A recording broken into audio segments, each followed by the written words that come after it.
Hello student, তোমরা যারা class 11 অর্থাৎ একাদশ শ্রেণীর সেকেন্ড সেমিস্টারের ছাত্রছাত্রী আছো এবং তোমাদের ইতিহাস সাবজেক্টটা আছে, তোমাদের জন্য আজকের ক্লাসটা খুবই গুরুত্বপূর্ণ। আজকের ক্লাসে তোমাদের প্রথম অধ্যায় থেকে একটি গুরুত্বপূর্ণ প্রশ্নের উত্তর নিয়ে আলোচনা করব। প্রশ্নটা হচ্ছে কৌটিল্যের অর্থশাস্ত্রে বর্ণিত মণ্ডল তত্ত্ব সম্পর্কে আলোচনা করো, বা প্রশ্নটা ঘুরিয়ে আসতে পারে মণ্ডল তত্ত্ব টিকা লেখো, এইভাবে আসতে পারে। এই প্রশ্নটা তোমাদের 3 বা 4 নম্বরে পরীক্ষায় আসবে। অ্যান্সারটা তোমরা ভালো করে বুঝে নাও।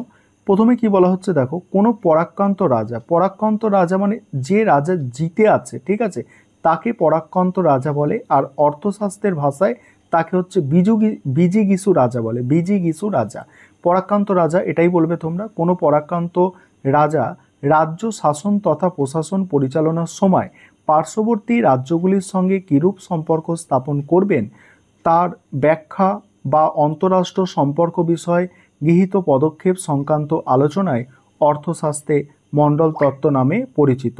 মণ্ডল তত্ত্বে 12 জনকে নিয়ে গড়ে ওঠা একটি দ্বাদশ মণ্ডল বা রাজমণ্ডল বলা হয়। কৌটিল্য সম্মুখবর্তী 5 জন রাজাকে বলেছেন অরি মানে হচ্ছে শত্রু, তারপরে হচ্ছে মিত্র মানে হচ্ছে বন্ধু, তারপর অরিমিত্র মানে কি, অরিমিত্র মানে শত্রুর বন্ধু, তারপরে মিত্র মানে বন্ধুর বন্ধু, এবং মিত্র অর্থাৎ মিত্র অর্থাৎ শত্রুর শত্রু, ঠিক আছে।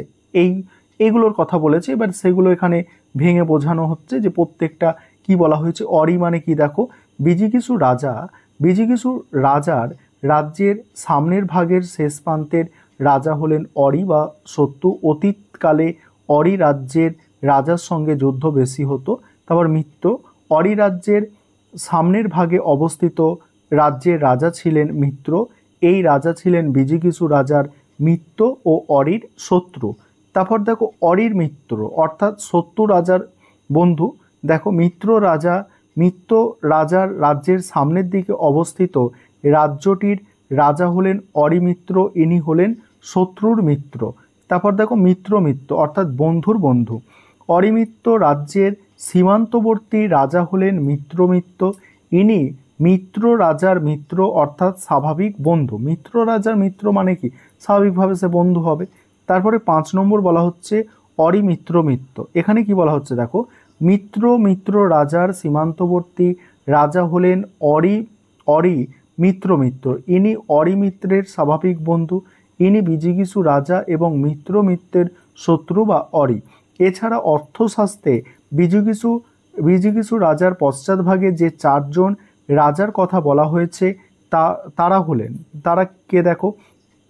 প্রথম হচ্ছে দেখো পার্সিগাহ মানে কি দেখো, পার্সি শব্দের অর্থ হলো পশ্চাৎভূমি। বিজিগীষু রাজা ঠিক পশ্চাৎ প্রান্তে রাজ্যের রাজা হলেন পার্সিগাহ, ইনি বিজিগীষু রাজার শত্রু বা অরি। তারপর বলা হচ্ছে দেখো আক্রন্দ মানে কি দেখো, পার্সিগাহ রাজার ঠিক পশ্চাৎবর্তী রাজ্যের রাজা হলেন আক্রন্দ, ইনি পার্সিগ্রাহীর স্বাভাবিক শত্রু এবং বিজিগীষুর একান্ত স্বাভাবিক মিত্র। তারপরে বলা হচ্ছে দেখো পার্সি গাহসার। এখানে কি বলা হচ্ছে দেখো, আক্রন্দের ঠিক পশ্চাৎ দূরবর্তী রাজ্যের রাজা হলেন পার্সি গাহসার, ইনি আক্রন্দ ও বিজিগীষুর স্বাভাবিক শত্রু কিন্তু পার্সি গাহের স্বাভাবিক মিত্র। তারপরে বলা হচ্ছে 4 নম্বর দেখো আক্রন্দসার। পার্সি গাহসার এর ঠিক পশ্চাৎবর্তী রাজ্যের রাজা হলেন আক্রান্দসার, ইনি বিজিগীষু ও আক্রন্দের মিত্র কিন্তু পার্সিগাহ ও পার্সিগাহসারের স্বাভাবিক শত্রু। এর পাশাপাশি কৌটিল্য আরও 2 জন রাজার কথা বলেছেন, যথা হচ্ছে মধ্যম আর উদাসীন। মধ্যম কি, যে রাজার রাজ্য বিজিগীষু ও অরি রাজ্যের সীমান্তে অবস্থিত তিনি হলেন মধ্যম। এই রাজা বিজিগীষু বা অরি রাজ্যে কাউকে আক্রমণ করতে বা অনুগ্রহ করতে পারেন না। তারপরে বলা হচ্ছে দেখো উদাসীন। এখানে কি বলা হচ্ছে দেখো, উদাসীন রাজা হলেন সেই রাজ্যের শাসক যার অবস্থান বিজিগীষু অরি বা মিত্র রাজ্যের অনেকটা দূরে। এই রাজা একক শক্তিতে অন্য রাজ্যকে আক্রমণ করতে কিংবা অন্য রাজ্যের আক্রমণ প্রতিহত করতে সক্ষম। এবার হচ্ছে দেখো মণ্ডল তত্ত্বের গুরুত্ব। আধুনিক বিশ্বে আন্তর্জাতিক সম্পর্ক নির্ধারণে মণ্ডল তত্ত্ব অত্যন্ত গুরুত্বপূর্ণ। 2 বলা হচ্ছে বন্ধু ও শত্রু রাষ্ট্র নির্ধারণে কৌটিল্যের মণ্ডল তত্ত্ব স্পষ্ট ধারণা দেয়। 3 হচ্ছে মণ্ডল তত্ত্ব থেকে ক্ষমতার ভারসাম্য তত্ত্বের আভাস মেলে। তারপরে বলা হচ্ছে দেখো কোনো একটি দেশের রাষ্ট্রীয় নীতি নির্ধারণ বা বৈদেশিক সম্পর্ক স্থাপনের ব্যাপারে এই তত্ত্ব সাহায্য করতে পারে।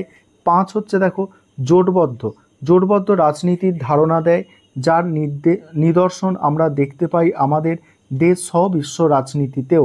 এই ছিল তোমাদের একটি গুরুত্বপূর্ণ প্রশ্নের উত্তর।